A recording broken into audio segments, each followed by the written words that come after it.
In this way, Krishna interprets the trees' movements, stemming from their attraction to himself. However, since Brahma previously prayed to be born as a tree in Braj, the trees could not have been born as a result of offenses. In the material world, Prabhupada often said the trees are Mayavadis. So once Achyutananda Swami, he told Prabhupada, he said, Prabhupada, I want to get a chainsaw and cut down all the Mayavadis. Because we preach our enemies are the Mayavadis.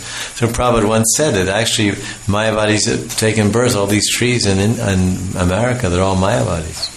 So then Achyutananda said, Prabhupada, I want to get a chainsaw and go cut down all those trees. That's a joke. So Prabhupada said, no, that's not a good idea.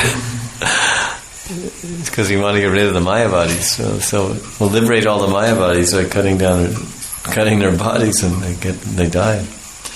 Get out of that body.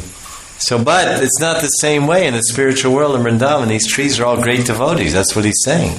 Krishna's saying these trees are great devotees, rishis and devotees.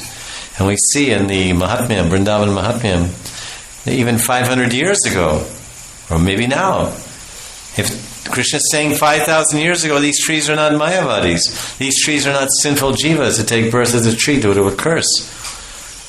Why do you take birth as a tree? Because you're a Mayavadi? Why do you take birth as a tree? Because you go naked in public? If you go naked in public, you become a tree? You know, all these ladies lying in the French Riviera and in the Mediterranean Sea and Los Angeles Beach and their nude beach, naked beach, Goa Beach. I think Goa. They have a section of Goa Beach is naked.